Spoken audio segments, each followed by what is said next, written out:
Mbote lisusu bandeko nangana bandeko oyangai toza samedi toza le 2 juin 2018 makambo ko kende lelo ba défenseur ya droit de l'homme ba ko commémorer assassinat ya Tchebeya na Fidel Bazan ba ko faka mukolo neti oyo lelo ti lelo 8 ans après où en sommes-nous to komi wapi auto poser ba question Mutuna bandeko nangai lelo les deux eza mukolo mwana ya Paul Sapu Sandra Mbombu Sapu oyo akufaki akokundama toza na l'île de France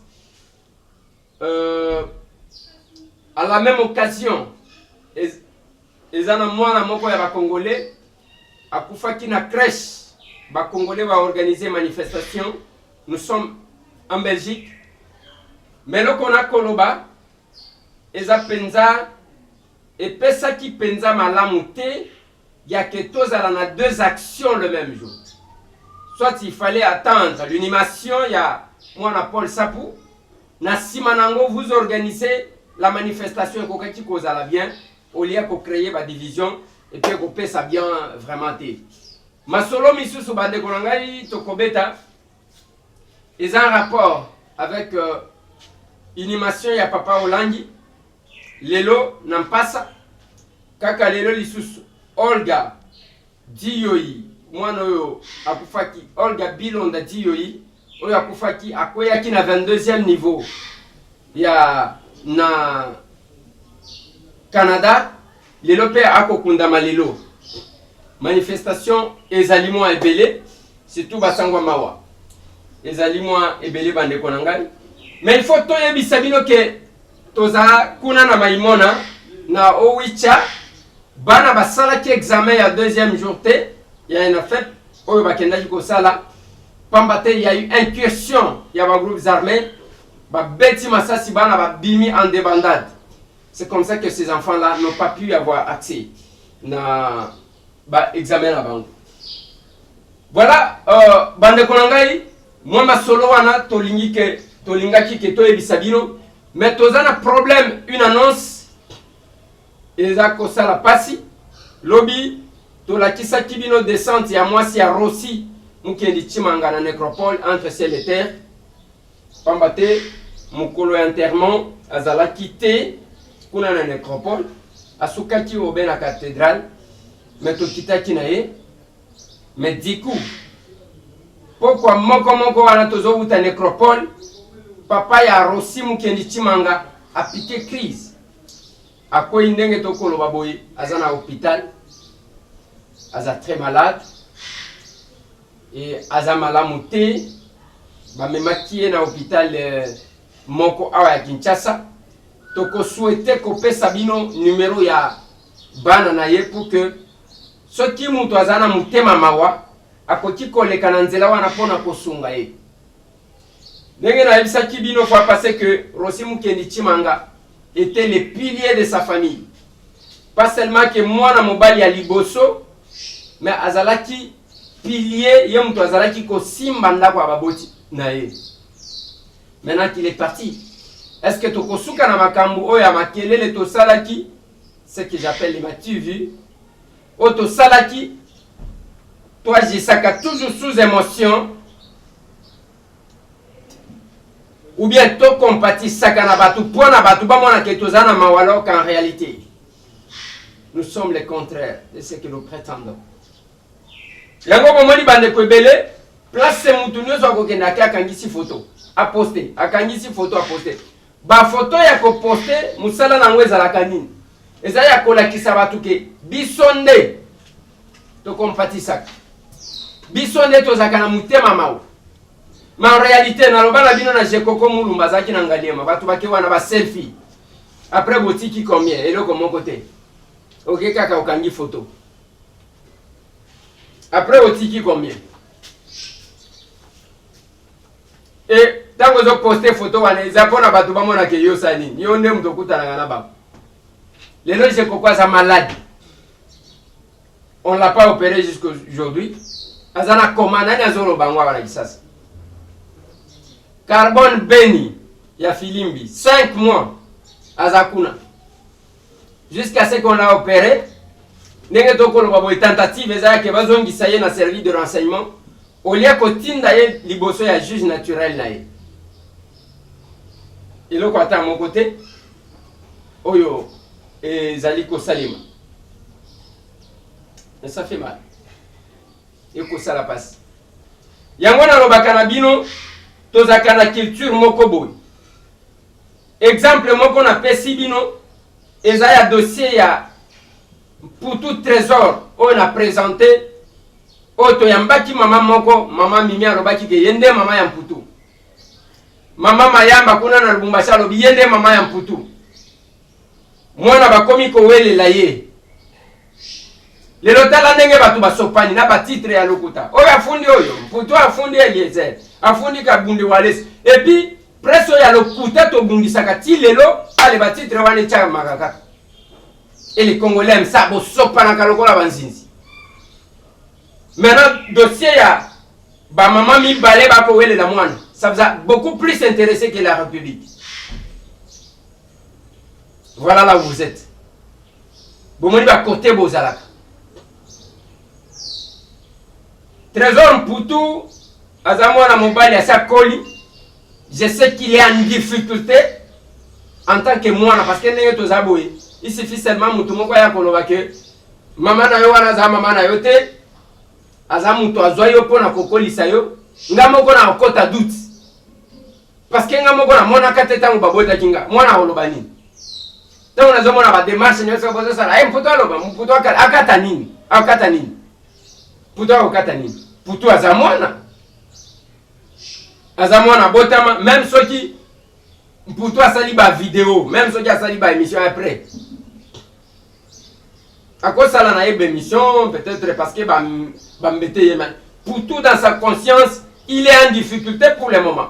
Il n'y a que les deux mamans qui connaissent la vérité et je vous ai dit que nous y travaillons et d'arrache-pied ba témoignage de cause ba témoignage moko ya moi plus responsable. Nous avons été contactés par la famille ya Mama Mayamba. Toyambaki avocat na bango na bureau na biso. Balobi ndeko ya Mama Mayamba kopesa version de fait na ye. Wana nde balobi na biso ke mutu moko akendaki ndeko Eliezer atindinga. Je n'ai jamais envoyé une personne. Tokoyamba bango na maboko mibale. Melo konga na kotuna. Siko ekomaki. Soki ya ndio koyamba mutu wana te. Koyamba tala ndenge bakama Mputu, tala ndenge yindi. Oyo afundi ya justice. Oyo asali boye, batitre kaka, okota boye eloko moko te. Ni Kabundi Walesa, ni Trésor Mputu, ni Monsieur Tambo que je suis. Mutu moko ta yebi eloko. Mais eloko ezoka musangai na makambu nyonso oyo. Eza ndenge kombo ngo ya Kabundi Walesa yeko bima lisusu makasi. Parce que asali. Parce que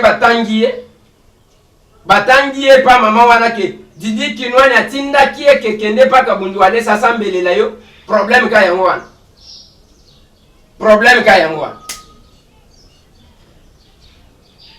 Omoni ndenge tozana ba serviteur de Dieu basali na Nzambe baza ebele. Ezana basali na Nzambe bazana moralité te. Lui peut marcher sur toutes les femmes, azakuna te. Lui peut rançonner bandim. Koloba offrande dans bazolo mama et ndenge nazo pesa publiquement mais ba o basala kapel des fonds wana nana zana $10,000 azoya nango en public. On a problème ya ke loboko ya mobali pesa ya moi c'est baté frère mon koto comprenanga ba makamusu.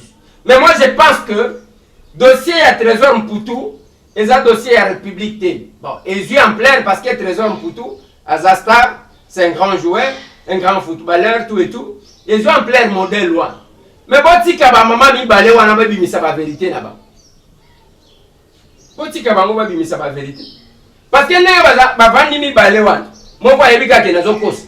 Mususu ayebike oyo nazo lobeza ya vérité. Ba ndenge ba mi balé wana. Parce que jamais mwana koti kobota mana ba mama mi balé. Ba doute ezalaka ya mwa makasi na niveau ya ba papa. Soki mutu azalaki changa. Na yebite bon. Est-ce que c'est nyango ezalaki ya nani? Mais oya mama ya mwana zaka mama ya mwana. Attendez, je pense que bande konanga o bazana Paris, ba o bazana France, ndenge maman Nicolas lo bagina ngake. Yo bosana biso, jamais na ko bosana bande konanga ya Paris, bande konanga ya France mobimba. Ba maman nangai o ya Château Rouge. Quel accueil ba réservé langa. Ba maman nangai ya Matonge na ba papa nangai ya Matonge. Bote na bino nyoso tout bande konanga bokolanda. Biso na Scandinavie, bino bozana Stockholm, na Norvège, bino bozana l'île Shopping, bande konanga bozana Danemark, bino bozana Finlande. Jamais je peux vous oublier. Ezaka kandengi makambozala. Voilà bande konangai na lingina pesa bino numéro oyo bokoki ko contacter la famille de Rossi Mukendi Chimanga parce que ce papa-là est hospitalisé. Il est interné. Voilà, numéro est à 04 plus 243 816 605 876 plus 243 816 605 876. Et un numéro ya Mireille, moi ya papa ya Rossi, to grande sœur Oyo Rossi Alandaki, beaucoup contacté ye. Ce qui bozui était beaucoup benga Nathalie, les qui a Rossi na numéro Oyo, plus 243 840 830 883, plus 243 840 830 883.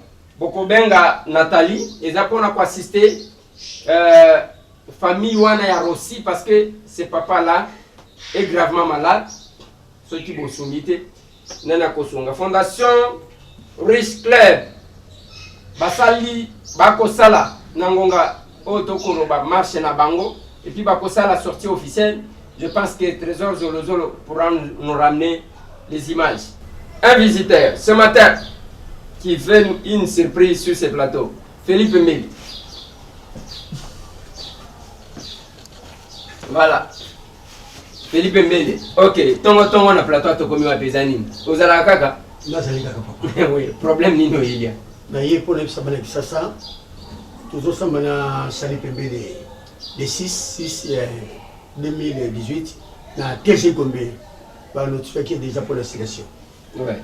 Problème. Il y a bloqué bloqué surtout c'est quoi. Mais yo lobaka que biloko misusu c'était kamiti. Est-ce qu'on va bloquer ni?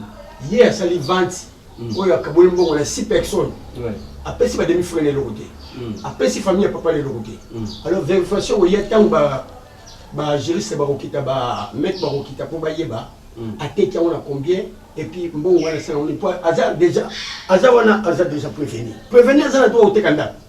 Mais yo zaka moto a famille wana te Philippe Mbeli parce que finalement des années où il y a un plateau mais finalement on m'a dit que aux amoto a famille te aux amoto kaka obima kaka ndenge wana baya koluka ka ya kemoko bo ya tsaka désordre na kati ya famille abato maintenant que famille bango ba yokani ba onyo so zalaki koloba ke o ba héritier to za soki na banani ozana bango te famille ba yokani siko bazokende na makambo na bango madembi yo zo zonga ya likambo nini koluka famille ya papa na yo te ou bien nini. Merci moi la question le bilanga. Ya on a le bilan yo les 6 to kusamba. Soki mabana na botama kila tata na charité e ko yeba na les 6. Soki mabana na la dit alanda ki tata na charité e ko yeba na les 6. Soki be biloko wana eza tata na charité e ko yeba na les 6. Pour le kola tozo que ne siko na séquestre. Séquestre ko ba beaucoup bloqué so yo yaka na mécanisme de sanda kwa tata na yo. Ngapi na ko mema mikalo mama tikaki. Na mikalo batako kufa ba yo tika. Ya on a bilan bino ze événement.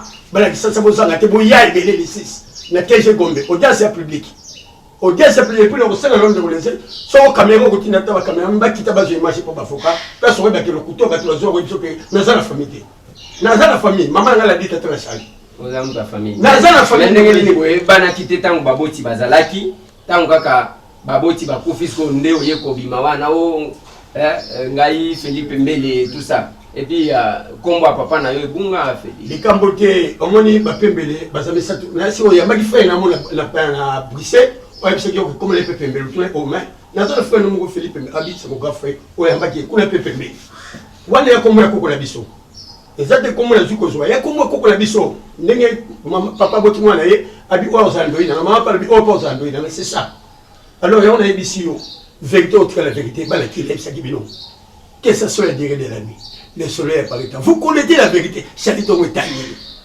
Chalito Mouetani. Mais comment on le met là? Pour la Libanda, hôtel, bataille Libanda. Dis que vous dites, vous avez dit qu'on a la macassi, tant vous avez dit, on a notre musique, vous aurez nié. Famille à battre, ça famille à battre. Les camoutins de voler, c'est babir réclé pour mieux sauter. La Kendaki Chomana, la Fadaki Kimia, qui n'est pas un document, un certificat d'enregistrement. Pour un niveau de tribunal, tout ça, on a na TG Gombe. Na sinon c'est la pièce qui parle donc mais quand même de kolwana pour ça la remise ko yebana ce pas avocat c'est ba associé ba bois réponse pour ça ba bois réponse sonyo ba kolwana kata sai to ça nous kolwana sali nazo sina na yo oza ndeko na ngoza frère nanga omoni ndeki ba notifier wana lingo chala ba élément moko danger autant on déposer pas ya premier président mutatali a CP mais so comme ko tsa fo eza chali ça c'est comme kolwana. Il y a qui il a fait plus avant que ce soit direct de lui. Charlie Tobetani. Au Canada, on a un coup d'appel limité. Mais la première chose, on a Simon Kongo, on a TG Gombe. On a besoin de faire que on pata pour le ministre de la Justice à Sawana. On a un coup constitutionnel et Sima. Donc, bateau va côté la caillou. Bateau va porter chaque caillou. On a négocié que la famille papa va chuter. Au Cabel, on a 6 personnes. Ma demi-frère va chuter. Charlie, 20 les années qui coûtent cher. Le mot qui m'a dit ça. Merci. Merci. Voilà, c'est ça surtout. Nous sommes vraiment. Vous soutenez les 6 ans à terre. Nous sommes les surtout pour la prière. Nous sommes ceux qui vont soutenir yo. Viennent à eux, Moussou Sazaki. Ah, oh, Bakaninga pour la Makambo Amboka. Bakanyo pour la biloko na yo. Depuis Bazoï, c'est les biloko na ye. Congolais va se retrouver neni. Tant que vous avez Congolais tout, vos angate, les années pour na. Ceux qui vont aussi Makambo na bino à succession. Congo et Kozwani.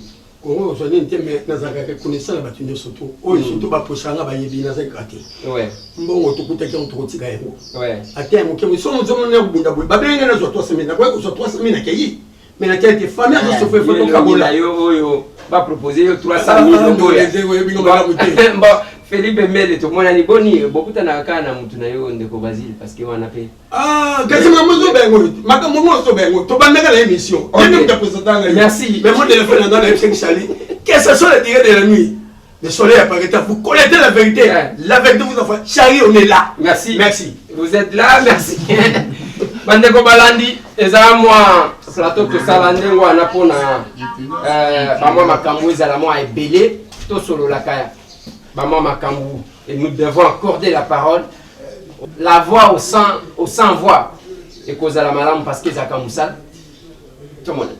Les femmes sages de Londres, en collaboration avec le ministère de la Résurrection, vous présente Prayer Walk London, marche dans la prière à Londres. Une journée spéciale de prière pour la libération totale du Congo. Date le 30 juin 2018 de 13h à 19h. 30 jours de prière pour les femmes sages partout dans le monde entier, du 1er au 30 juin 2018. Le 30 juin, de 13h à 19h, ça sera une journée spéciale de prière intense pour ce grand pays, la République démocratique du Congo. Nous invitons toutes les femmes congolaises et amis du Congo. Venez et prions ensemble pour la libération totale du Congo. À ne pas manquer. Lieu 117 Bruce Grove, London N17 6UR. Congo et Kobonga. Balinga balinga te. Congo et Kobonga. Que Dieu vous bénisse.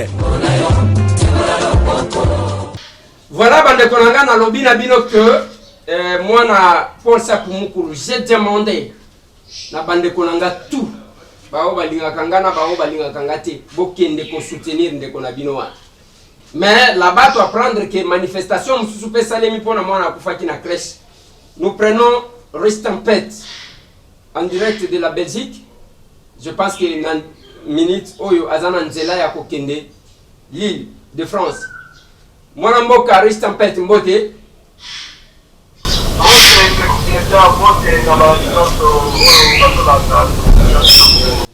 Merci beaucoup. Est-ce que Koti Kopé Sabiso programme ndenge zaleli par rapport ya obsèque ya mwana Paul Sapu Mukulu oyo azali kokunda malelo soki okopesa biso mwa liloba ya mukie meto eki kuna ke bosali lisusu manifestation moko ya mwana akufaki na crèche. Est-ce que ça ko créer diversion te? Non, on a besoin de la crèche parce que ça fait la vie ma père en fait qu'il y a moi papa n'a pas comme ça dans ça maladie la France. Donc je crois que donc personne ne ça la maladie dans la Guinée ou puis des communautés à Ouattara dans le on a pris donc je crois qu'il va être là-bas dans la moitié. Et puis du coup mais c'est tout Bandara, on a même temps et après même là il faut se remarquer un peu Ok.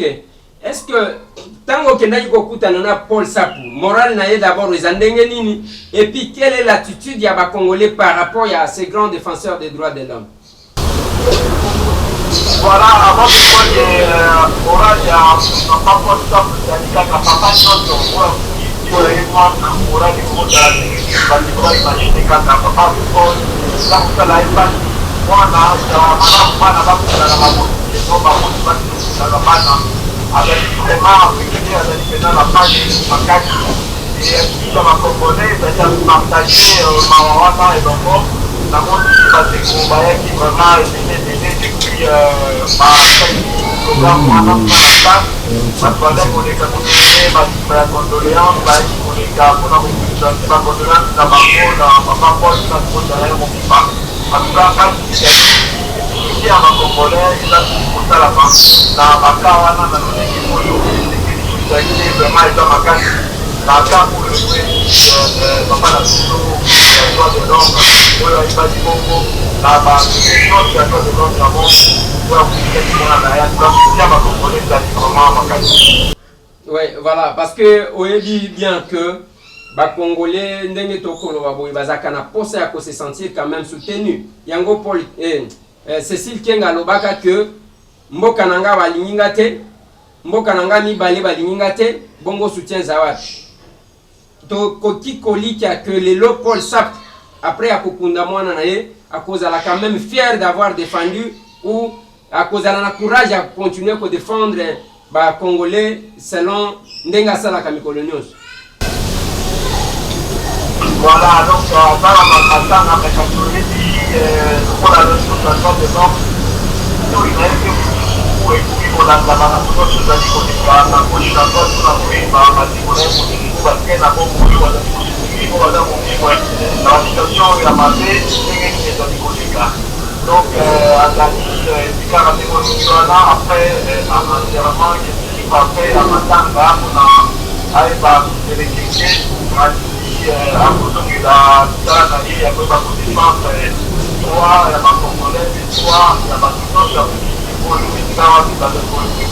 donc merci beaucoup, moi Mboka Riche Tempête. Je pense que tokozoyo tokozela bilili totala oyo koleka kuna soki l'assistance ya ba Congolais kozala à la hauteur ya combat ya Paul Sapu. Merci beaucoup Riche Tempête. Merci aussi, voilà, ezalaki bandeko nangai, moi Mboka Riche Tempête, Richard Compagne, c'est vraiment un ami à moi, au azali azalaki ko intervenir pour na kopesa biso moi ambiance ya oyo ezakoleka kuna mais loko na koloba mingi mingi. Na ebisaki bino lobby. Bokeba ko vandaka na bato oyo balobaka mabe ya bato nyonso. Kokanisa te ke yo ndoza musante pa na ye.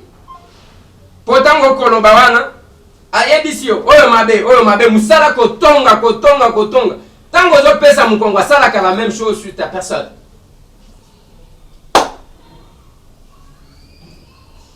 Mais lelo devant bamakambu nyonso oyo bandeko na nga oyo ezali kozwa biso, l'organisation ndenge tokosala démarche ya co-créer cette structure RDC Monde oyo kotravailler na Maman Pauline Lumumba.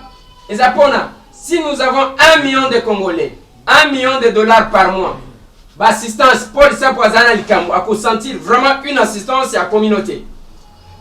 Au moins, nous avons na crèche, va consentir une assistance. Tant qu'on ne sera pas organisé, tokozala na charge. Lelo, papa Oyarossi, à Koben. Avec ça, nous pouvons intervenir sans problème. Voilà l'objectif de l'organisation. Yango tolobaki, babundisa te, bamata bakita, on va y arriver. Pour preuve, il y a que les allocaux sont mongotés, toujours qu'il ne malème jusqu'à ce que tous les documents seront prêts et nous allons lancer. Merci.